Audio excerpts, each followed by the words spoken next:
Dobar dan, ovo je televizija Učeničkog doma Dora Pejačević. Nalazimo se na glavnom Zagrebačkom trgu. Na Splavnici izignorirala nas je 2.556.000 ljudi. Trenutno smo jadni, tražimo žrtve, a niko neće da nam pomogne. Vjetar puše, ljudi je puno, oko nas nikog. A intervjuirali smo 4 osobe. Od toga niko nije ništa znao. Razočaravajuće. Brzo pitanje za vas. Ko je bio Josip Jelačić? Hrvatski ban. Josip Jelačić? Pa bio je ban. Prvi hrvatski ban. Zašto je bio značajan za Hrvatsku? Pa bio je puno značajan. Pa za Hrvatsku zašto bi bio značajan? Zato što je došao na konju sa svojim sabljom i otjerao je... Zašto je ovo njegov trg? Pa oduvijek je on ovdje stajao.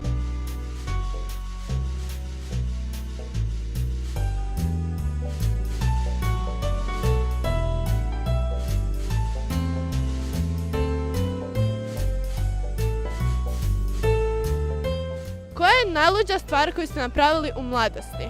O Bože.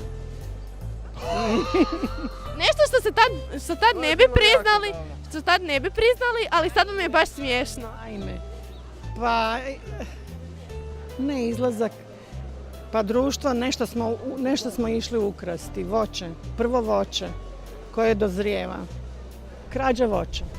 A vi? Nečiji voćnjak smo ušli. Mi? Pa mi smo se napili i potukli. Pa bilo je to masu stvari.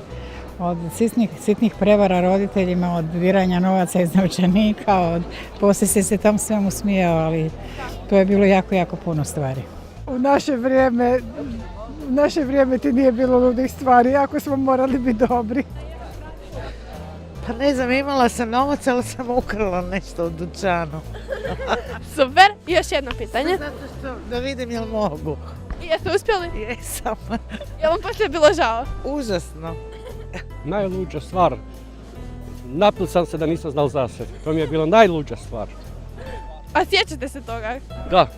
Bradu sam si razbio, zato nosim sad bradu da se ne vidi. Koja je najluđa stvar koju ste napravili u mladosti?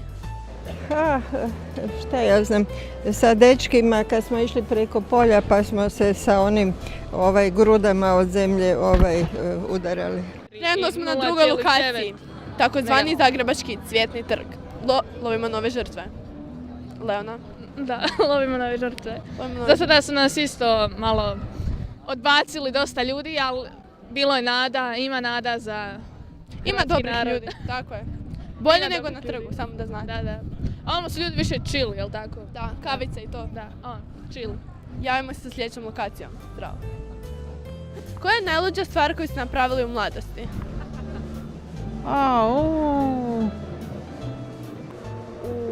Ko će se sjetiti toga? Davno je to bilo. Markirala. Nije baš dobro reći, ali je. Pa tak davno bilo. Ne sjećam se. Preko Velikog potoka. Ja se napila s 18 godina. Ali na maturalcu nisam znala za sebe, evo to. To sam znaju maturanti i razrednik, dalje nije išlo. Pa napio se pa razbio po kući. Popeo na tvornicu. Kad smo po minusu otišli u šumu, kad je bila kiša. Da, bili smo 3-4 sata u šumi po kiši, krajem 12. mjeseca. Zašto? Avantura. Najluđa stvar. A u srednji? Ojoj, kuda da krenem. Nemojte pretrčavati zaleđenom baru, nećete proći. Zašto? Ćete. Oba puta. Oba puta sam propao. Što sam još radio? Da ne pada mi još ništa na pamet, daj ti. Daj ti radi. Ne znam. Ja sam se sjetio. Jedno sam psovao profesorici, brije mi gađao sam je stolicom, tak nešto. Bravo. Ne znam sad najluđu stvar, ali znam da sam išao po kvartu, radio grude i bacao ljudima u prozor svaku kuću doslovno. I glavna stvar je da pazite da ne bacite 2 puta u istu kuću, jer onda će vas ljudi loviti i tako. Ovako, nešto što je bilo onak super kod ti. Jel mogu sa 16 godina? Ne, jel može to? Znači, otišla sam u Izrael na 2 mjeseca, ne, lažem, na 3 mjeseca i uopće se nisam javila roditeljima. A s tim da me oni uopće nisu pustili u taj Izrael, nego sam ja jednostavno otišla. Stopala do Istre i vraćala se nazad sa vatrogascima. Ne znam, trenutno mi pada vožnja s motorom s 15 godina bez kacige na dulje relacije. Nalazimo se na trećoj lokaciji danas, takozvano čuveno Hrvatsko narodno kazalište. HNK Zagreb. Tako je. Tu nema toliko ljudi, ali nadamo se da ćemo naći onaj biser koji nam treba. Da, jedno 5-6 bisera bi nam trebalo za dobru anketu, ali evo Marica je tu.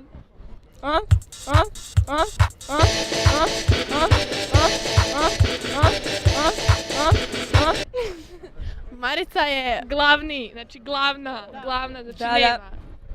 Što je to? Šekspir.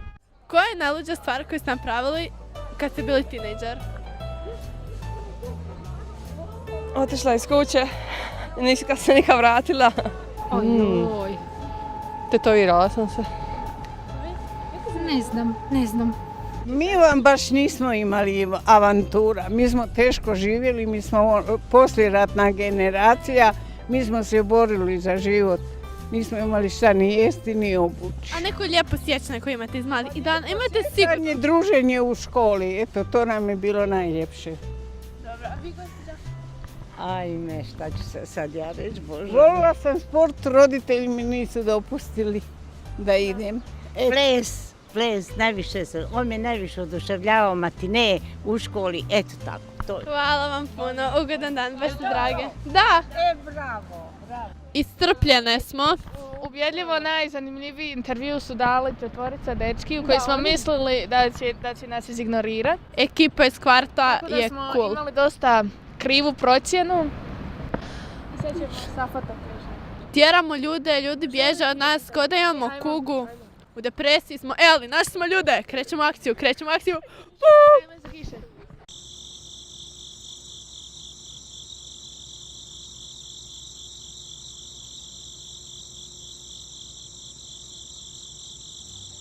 Pa popela sam se na reflektor na stadionu.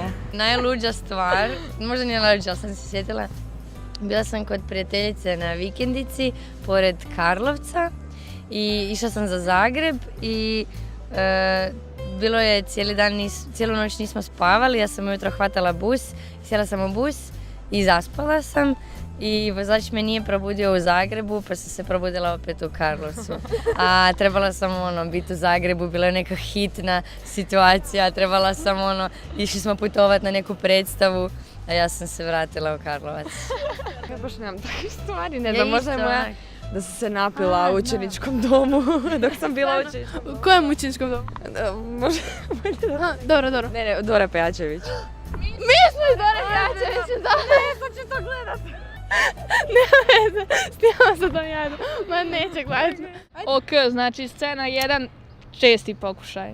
I to bi bilo to za danas. Uspjeli smo nahvatati ljudi. Ljudi su bili kreativni, dobri. Bilo je ekstra. Bilo je bezobraznih. Da, bilo je bezobraznih. Svijet je okrutan, ali... Bilo je neobrazovanih. Vrijeđali su nas, nema veze. Dan je uspio, kaj znam, ne. Neku pjesmu za kraj. Kad uključim autotune, digne se prašina. Svi zovu, traže me, a ti se praviš fina. Sad furam taj stil, pa napravite mesta. Ispred može 1 kuna za kiflu. Evo mi je kluba. To je to. Papa. Da, i golubi nas opsjedaju cijeli dan. Da. Hvala. Možda su oni... Ajmo piti goluba. Jel možete to uhvatiti? Možda hoće. Oprostite. Može jedno pitanje. Ne,